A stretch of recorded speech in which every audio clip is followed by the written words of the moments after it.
નમસ્કાર મિત્રો, સ્વાગત છે તમારું આપણી આ યુટ્યુબ ચેનલમાં જેનું નામ છે ગુજરાતી જીકેની જમાવટ.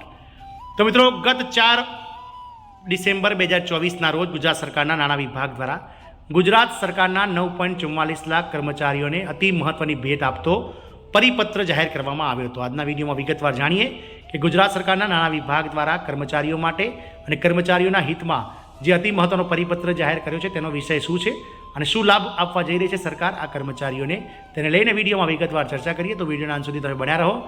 જો ચેનલમાં તમે નવા હશો તો અમારી ચેનલને લાઇક, શેર, સબસ્ક્રાઇબ કરી બાજુમાં રહેલું બેલ આઇકોન દબાવી દો, જેથી કરીને ચેનલ પર મૂકવામાં આવતા વિવિધ ભરતીઓના નોટિફિકેશન, વિવિધ ભરતીઓના પરિણામ, જીકેના વિડીયોઝ તેમજ સરકારી કર્મચારી પેન્શનર્સ યોજનાઓને લગતા પરિપત્રો તમને સરળતાથી ચેનલના માધ્યમથી ઉપલબ્ધ થઈ જાય. તો મિત્રો, ગુજરાત સરકારના નાણાં વિભાગ દ્વારા ગત 4 ડિસેમ્બર 2024ના રોજ કર્મચારીઓના હિતમાં અતિ મહત્વનો પરિપત્ર જાહેર કરવામાં આવ્યો. તો આપ સૌને જણાવી દઈએ કે માનનીય મુખ્યમંત્રી શ્રી ભૂપેન્દ્રભાઈ પટેલની હાલની સરકારને આગામી 12 ડિસેમ્બરના રોજ 2 વર્ષનો કાર્યકાળ પૂર્ણ થઈ રહ્યો છે. આ 2 વર્ષના કાર્યકાળ પૂર્ણ થવાના અવસર પર સરકારે જાણે કેન્દ્રીય સરકારી કર્મચારીઓ માટે પોતાની તિજોરી ખોલી હોય તેવું લાગી રહ્યું છે. કારણ કે ગત નવેમ્બર મહિનાની 28 તારીખે સરકાર દ્વારા કેન્દ્ર સરકારના ધોરણે જ કેન્દ્ર સરકારી કર્મચારીઓ માટે જે ગ્રેજ્યુટીની મહત્તમ મર્યાદા 20 લાખ હતી તેમાં 25% વધારો કરી અને 25 લાખ કરી દેવામાં આવી હતી. ત્યારબાદ ગત 4 ડિસેમ્બર 2024ના રોજ નાણાં વિભાગે પણ પરિપત્ર કરી અને તારીખ 1/7/2024 એટલે કે 1 જુલાઈ 2024થી રાજ્ય સરકારના 9.44 લાખ કર્મચારી અને પેન્શનર્સોને મળવાપાત્ર મોંઘવારી ભથ્થાના દરમાં 3%નો વધારો કરી અને કેન્દ્ર સરકારના ધોરણે 53% મોંઘવારી ભથ્થું અને રાહત કરી દેવામાં આવી છે. જાણીએ મિત્રો શું છે સમગ્ર વિગત. નાણાં વિભાગનો પરિપત્ર છે જેમાં મિત્રો અલગ અલગ જે છે 3 જેટલા જૂના ઠરાવો મંજૂર કરવામાં આવ્યા છે, જેમાં નાણાં વિભાગનો 16 મે 2018, નાણાં વિભાગનો 4 જુલાઈ 2024 અને ભારત સરકારનો 21/10/2024નો પરિપત્ર વંચાણ લીધેલ છે. ઠરાવની વાત કરીએ તો ગુજરાત રાજ્ય સેવા પગાર સુધારણા નિયમો 2016 હેઠળના પગાર ધોરણો મુજબના પગાર ઉપર સંદર્ભ 2માં દર્શાવેલ તારીખ 4 જુલાઈ 2024ના સરકારી ઠરાવ અન્વયે રાજ્ય સરકારના કર્મચારી અને પેન્શનર્સોને 1/1/2024ની અસરથી 50%ના દરે મોંઘવારી ભથ્થું અને મોંઘવારી રાહત મળવાપાત્ર થશે તેમ ઠરવામાં આવેલ.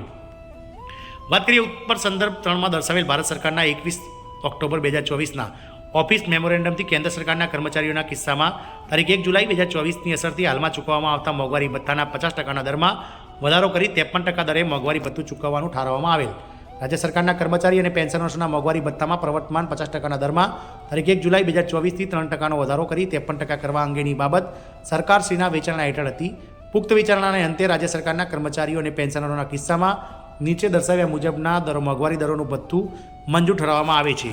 તો તારીખ 1 જુલાઈ 2024થી મૂળ પગારના એટલે કે બેઝિકના 53% મોંઘવારી ભથ્થાનો દર હવે મળવા પાત્ર થશે. રાજ્ય સરકાર અને પંચાયતના કર્મચારીઓને જુલાઈ 2024થી લઈ અને નવેમ્બર 2024 એમ 4 મહિના સુધીના મળવાપાત્ર મોંઘવારી ભથ્થાના પગારની રકમ એટલે કે એરિયસ ડિસેમ્બરના પગાર સાથે પેઇડ ઇન જાન્યુઆરી 2025માં રોકડમાં ચૂકવવામાં આવશે. એટલે એક સાથે જે રકમ છે તે મિત્રો એરિયસની ચૂકવી દેવામાં આવશે. રાજ્ય સરકારના પેન્શનરોને જુલાઈ 2024થી નવેમ્બર 2024 સુધી મળવાપાત્ર હંગામી વધારાની તફાવતની રકમ રોકડમાં ઉપરાંત મુજબની ચૂકવવાની રહેશે. મોંઘવારી ભથ્થામાં 50 પૈસા અને તેના કરતાં વધુ પૈસાની ચૂકવણી આખા રૂપિયા પ્રમાણે થશે અને 50 પૈસા કરતાં ઓછી રકમને ગણતરીમાં લેવામાં આવશે નહીં. આ હુકમો જેમના પ્રોવિડન્ટ ખાતા રાજ્ય સરકાર હસ્તક છે તેવા રાજ્ય સરકારના તમામ કર્મચારી, પંચાયત કર્મચારીઓ, માધ્યમિક શાળાઓ અને ઉચ્ચતર માધ્યમિક શાળાઓના શૈક્ષણિક અને બિન શૈક્ષણિક કર્મચારીઓ, સહાયક અનુદાન મેળવતી બિનસરકારી શાળાઓ, સંસ્થાઓ જેમના કર્મચારીઓને રાજ્ય સરકારની મંજૂરીથી 7મા પગાર પંચ પ્રમાણે પગાર સુધારણાનો લાભ મળેલ છે તેવા તમામ કર્મચારીઓને લાભ થશે. આ હુકમનો લાભ ઉચિત ફેરફાર સાથે પ્રાથમિક શિક્ષકો અને પંચાયતમાં પ્રતિનિયુક્તિ ઉપરના અથવા બદલી પામેલ કર્મચારીઓ તેમજ કામ પૂરતા મહેકમ પરના કર્મચારીઓ જેમને 7મા પગાર પંચ મુજબ પગાર સુધારણા મંજૂર કરવામાં આવેલ છે તેમને મળવાપાત્ર થશે. પંચાયતો દ્વારા તેમના કર્મચારીઓને મંજૂર કરેલ મોંઘવારી ભથ્થાના કારણે અને સરકારી બિન માધ્યમિક શાળાઓમાં તેમજ શિક્ષકો તેમજ સહાયક અનુદાન મેળવતી સંસ્થાઓને તેમના કર્મચારીઓને આપવાના થતા મોંઘવારી ભથ્થાના કારણે થતું ખર્ચ આ હુકમમાં નિયમિત કરેલ વિનિયમિત કરવામાં આવશે. આ હુકમોને કારણે થતું ખર્ચ સરકારને જણાવીને વધારવામાં આવશે. રાજ્ય સરકારની પ્રવર્તમાન નીતિ અનુસાર હવેથી મોંઘવારી ભથ્થામાં થતો વધારો જેને 7મા પગાર પંચ મુજબ સુધારણા થયેલ તેમને મળવાપાત્ર છે.